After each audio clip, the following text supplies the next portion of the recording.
Hello, Nate here with the Volunteer Tech Vlog on the Live Sound 101 YouTube channel. I am heading home from work today and I wanted to make an AV news video. So we got some interesting news that I think you might want to know about, you might want to consider. So this is something I haven't done a whole lot of, but I'm going to start doing news about the AV industry, the church tech world, live sound world, if there's stuff that seems applicable. So I came across this in my news feed the other day. So AES and NAB New York are co-locating, they're shacking up. Now, I didn't get an invite to the wedding, but apparently these guys are going to be living together at least for 2017. So before I get into kind of why I think this is important to know about and be aware of. So the first thing is AES stands for the Audio Engineering Society, and they do a convention every year and it alternates from the West Coast to the East Coast.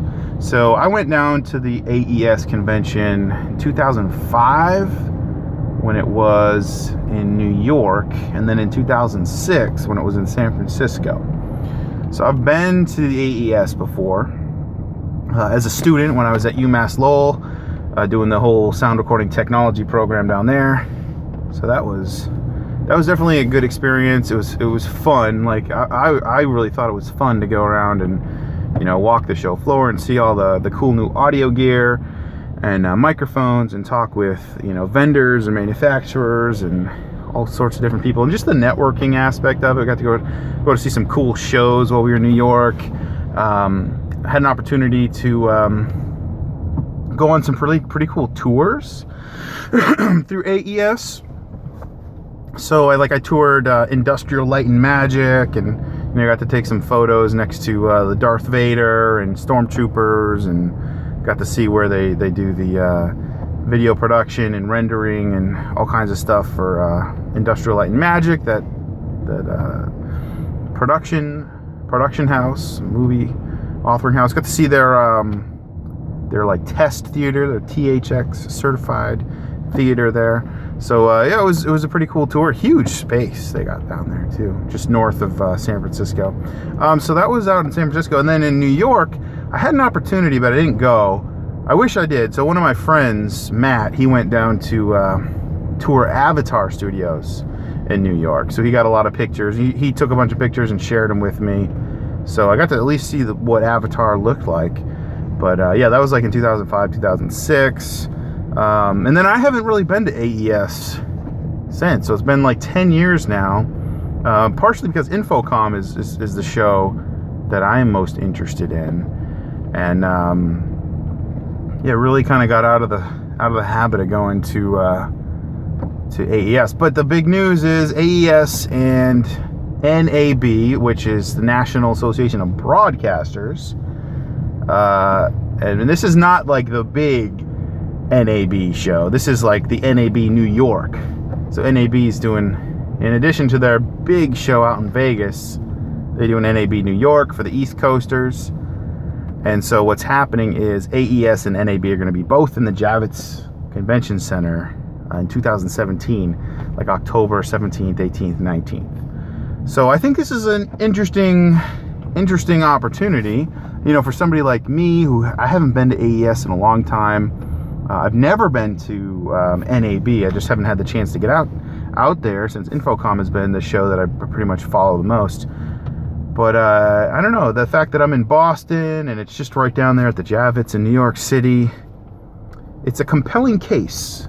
Maybe I should go down and check it out, and I can attend AES and NAB New York at the same time. So definitely interesting for me to consider that. So the first thing that I'm thinking is, is there a business reason why I can go down there for like the company that I work for? But then secondarily, if that's not the case, is this something I want to self-fund, do my own, or do on my own, or, possibly find some sort of sponsor to send me down there to do some media production or booth tours or something like that. Because that would be, I would be genuinely interested in going down there anyway. And then if I, made some deal with somebody where I'd, do some video production for them, and do some interviews and ask intelligent questions, since I work in this space and I kind of understand how some of this stuff works. That might be something to consider. So anyway, I don't know if I'll be attending, but you should think about it, since you can kill two birds with one stone, so to speak. Now, this is interesting. I was chatting about this last night with some coworkers, and I was saying, this is a win-win, right? Because if you're a vendor, you basically, that would possibly have a presence at AES and NAB New York. This kills two birds with one stone, saves you some money because you can just go set up the booth once and get potentially more foot traffic. And it seems like it's a win-win for the consumer, the attendee, people who register, because they can also have the opportunity to go to two shows. But then, interesting, somebody brought up, well, I don't know how these like hardcore audio guys feel about sharing the convention center with another show, right? Because it's kind of like the hardcore audio purists are like kind of like a different breed, right? And then you've got like the broadcast people, which they're honestly, in broadcasts, I think a lot of the main focus recently is with the video and HDR and 4K and UHD and all these advancements in video. And the audio, I won't say it's not important, but it's just the spotlight at NAB just never seems to be audio, from what I gather. Now, I've never attended NAB, but and audio is certainly super important. You definitely need to have your audio tools in the broadcast realm, but the spotlight, from my perspective, definitely seems to be on video. So my first gut reaction was it's a win-win, because I kind of think of audio and video as equally important, although I am more of an audio guy personally. But then there are definitely going to be some people out there that aren't happy about it. So anyway, I'd love to know what you think about AES and NAB New York cohabitating or co-locating, shacking up together in New York.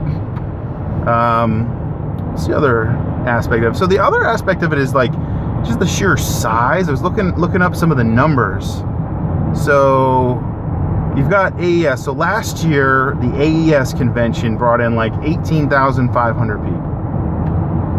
And it had like 300 vendors. And I think,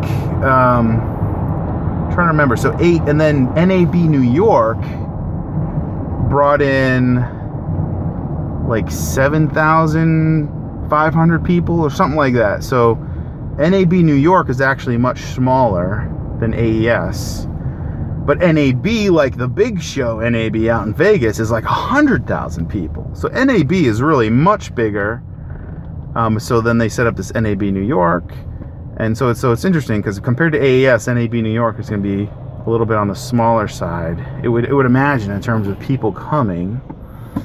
But then you got Infocom, which is the show that I tend to follow closely because it makes more sense for where I am professionally.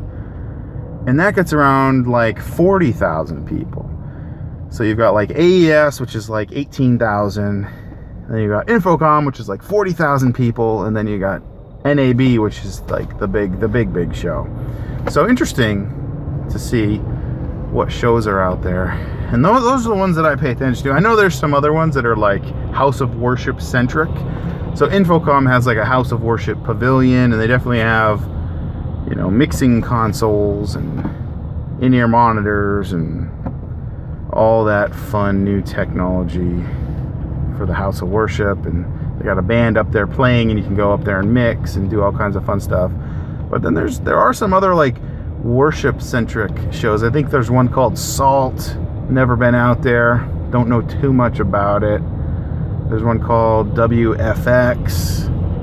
Again, I don't know a whole lot about that one either. Just kind of heard a little bit about it through the Church Tech Weekly guys that talk about those shows. But then up here in New England, so I'd have to travel quite a bit, and as a volunteer, there's really not a budget to travel for, House of Worship show or anything like that. So I kind of keep up with some of the technology through, business trips that I go on when I go out to Infocom or whatever.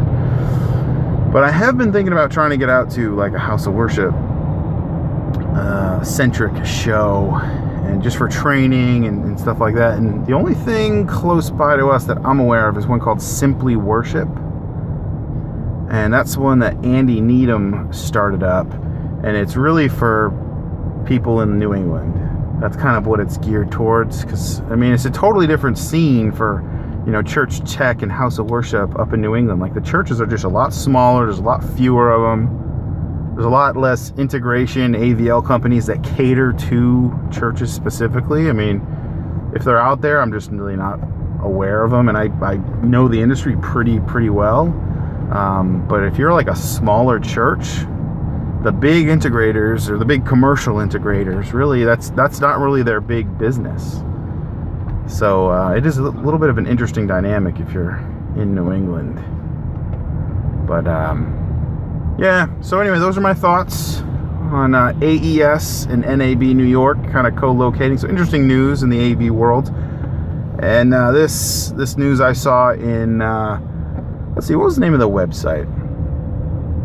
I think it was Pro Sound Network. ProSoundNetwork.com. Anyway, I'll look up the link and put it down in the show notes. I tweeted it out from the Live Sound, the @LiveSound101 Twitter account, so I can go look that up. But anyway, that's the big news, and so it's just interesting to see people's thoughts on that. Will the audio and video guys play nice, or will the audio and broadcasting guys play nicely?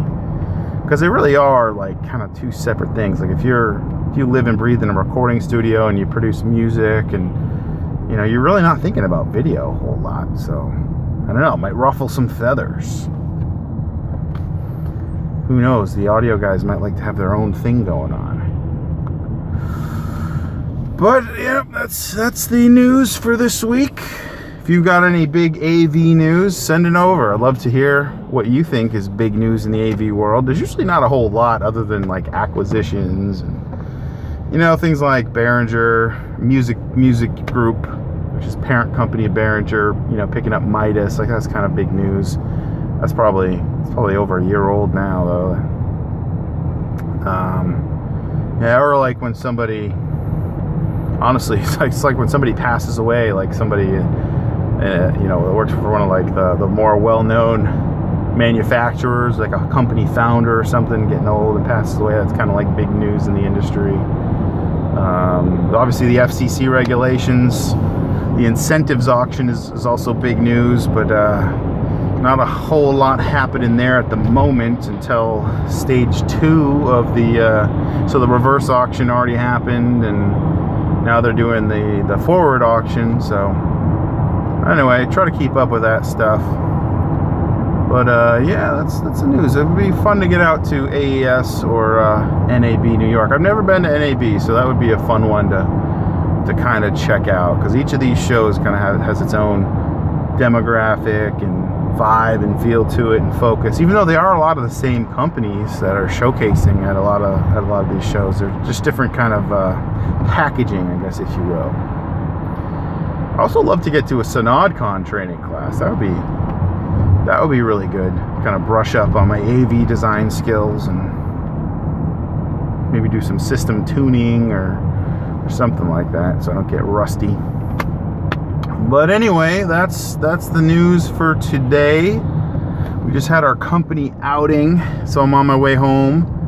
We had a big company cornhole tournament, and me and my co-worker Matt came in second place. So we almost won, but we came up short there. So that was a fun one. They got like little trophies too. So I got this little runner-up second place cornhole trophy, which I thought was pretty funny.